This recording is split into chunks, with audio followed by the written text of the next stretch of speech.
Welcome, beautiful people. This is your Shirley. This is another edition of Successful Relationship. Today here I have the lovely Victoria Hammer, better known as Tori Hammer. It's actually funny because we had a similar conversation about 2-3 years ago. So just watch this. So if you're on a date, what do you expect out of a gentleman? I'm not talking about some kind of, third level jerk that just takes you on a date and doesn't expect to pay. Okay? I'm talking about a real gentleman. What would you expect out of him? Well, first off, I would expect to have him come to my door, or like my dorm room, not wait in the car. I would expect him to open up the door whenever we get to the car. Open up the door when we get to the place. I would expect him to maybe give a little bit of a compliment, not over the top. Not over the top. Not like, oh my God, jaw dropping. Not too much, but okay. Enough to at least make me feel like, oh, you know what, I look great tonight. Got you. Okay. I would expect him to pay for whatever we are doing. If we were going mini golfing, he'd need to pay for my putt-putt. If we were going to dinner, he should pay for my dinner. Yeah, that's what I would expect. So what did you think about what you just saw there? I think I was pretty young and had never been on a date at that point. You never? So, yeah. Listen, off camera, she told me this, right? She'd never been on a date. And I kept thinking to myself, how is that possible? Because your answer was so coherent when you were saying that. A lot of movies. Like, you knew what you were doing. Wow. Movies, man. See what it does to you. But, see, Tori, in our journey, this new series that we're doing on successful relationship, we're talking basically from singleness all the way to marriage and what ministry means while you're in a relationship. And many times when it comes to this aspect of being in a relationship or dating with someone else, there's this big perception that people are somewhat losing something during their singleness. And so that's why we entitled this part Secured. That people should be secure in their singleness, or especially when they're following God's purpose for them. And also, I want people to understand that in life, just to be honest with you, your greatest calling is not to be in a relationship, right? Your greatest calling is not to your husband, to your wife, to a boyfriend, is to serve God, is to live your life for Him.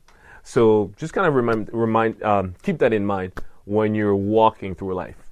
I was reading a book, and it helped me create what I call the three type of singles, right? There are what we call people who are single and satisfied, meaning that they're very content in their times of singleness. They feel very fine. They don't feel any urge to be with someone else.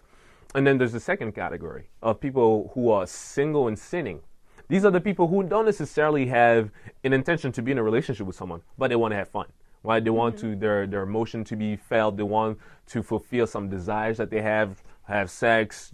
Sometimes not even have sex, just have enough foreplay, right? Let's not go too far, but I want to have, get my feeling kind of like fulfilled.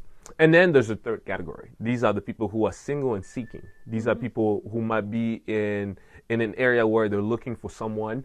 They're dating or courting a marriage relationship. So out of those three categories, right, where would you find yourself? Well, I would love to say that I'm 100% single and satisfied. Okay. That would be like my goal answer. Right. But I think it's a little bit more complicated than that, in a sense that I think there are so many days that I live single and satisfied where I'm like, yes, you know what? I'm doing it. I'm loving life. This is perfect. I can't imagine, adding anybody because I'm just doing what I want to do right now. Right. But I'd say there's also a lot of moments where I am single and seeking, yes. where it's like, man, what, have I been forgotten? Am I doing something wrong? So I think there's a whole feel yourself kind of a transition from single satisfied to single and seeking? Well, I think it's just it's a roller coaster of emotions. Living a life, trying to live life on your own. Even for me, it's kind of been a subconscious battle of just being fiercely independent and loving what I'm doing, but then having some moments where I am just fearfully lonely. And it's a constant battle between the two of this independence and this loneliness of, yes, I want to spend my life with somebody, but I'm loving the life that I'm living now. So it's definitely a battle. I feel like it's more than one answer. I think the goal is 100% to be single and satisfied, to love the season that you're in, where God has placed you. Right. But I think we can't forget the moments that maybe You want want else. somebody, or the desire to get married or anything like that. Because I think there's a whole bunch of answers within that. And honestly, I like the fact that you're very frank, because sometimes people think that it's like a stone cold answer that you have to be single and satisfied all the time, right? I heard somebody say sometime that the best way to be single and satisfied is to have a no sin day. A day where you just wake up and be like, today I'm not going to sin, even if I see a beautiful woman out there or a really gorgeous looking guy, I'm not going to want them at all, which is kind of impossible to have a no sin day. Because think about this. If you drive 5 over the speed limit, you're sinning because you're breaking the law. People don't understand how holy God is, right? So that's why the grace of God that covers us, right? Even the things that we do subconsciously when we sin. So the reason I bring that point up is in your frankness, you said something that was really almost hit me a little bit. You said there's this difference in being secure in what you're doing and the fearfulness of being alone, almost forgotten. And so for those who do not know, Tori is involved in the ministry. I want you to talk a little bit more about that, because I personally believe that a great way for you to be secure in your time of singleness is for you to be occupied. Definitely. Right? I think an idle mind is one of the most dangerous things there is. 100%. Yes. So when somebody is busy doing God's work, busy doing the ministry, especially during your season of singleness, because it's a season you would never get back. Yeah. Frankly, you would never get back. You only do it once. I mean, depending on other unfortunate situation, a spouse may die, or you might be a divorcee, or whatever the case may be.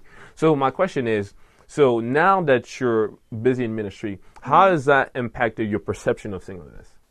That's a great question.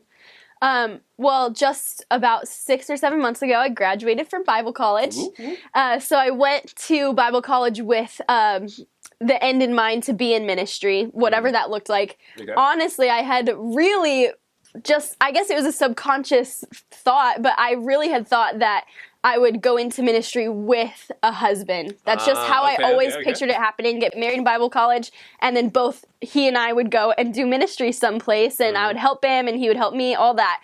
And so once I graduated Bible college, and I was looking for places to do ministry on my own, it was a really intimidating just time in my life where I didn't know if I was cut out to do it. I knew that maybe someday once I'm married, we could do it together, but am I personally called to do ministry? Ministry with someone was a for sure, but ministry by yourself was a little bit of a struggle. Okay. Yeah, well, I just always figured that, like, my husband would be, like, he would find the church, and then I would be able to come alongside him and work with him. And so when that didn't happen, and I was really searching for places to live, jobs, all that different stuff, it just hit me, okay, God, this is the moment where I have to prove to myself. I don't have to prove to God, because God already knows. God called me. He knows that. Right. But I had to prove to myself, no, listen, like, God didn't just call your future spouse someday. Like, God called you in this moment to do this certain ministry. And so it has been a growing season for sure.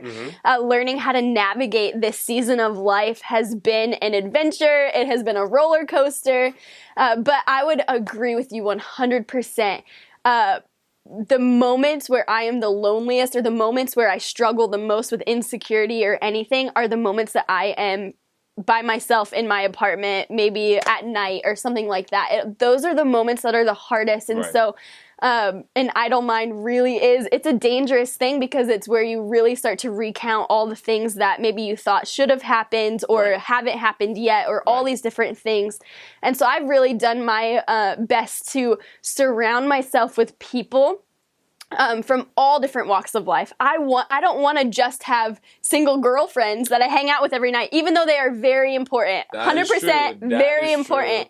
But I want to be able to grow. I want to be able to learn. And so I surround myself with people in all different walks of life. I have an older couple that kind of like mentors me, and I love going over to their house for dinner. I love hanging out with some of the girls who are just a few steps behind me in life. So a few years younger than me, maybe still in college or going into college.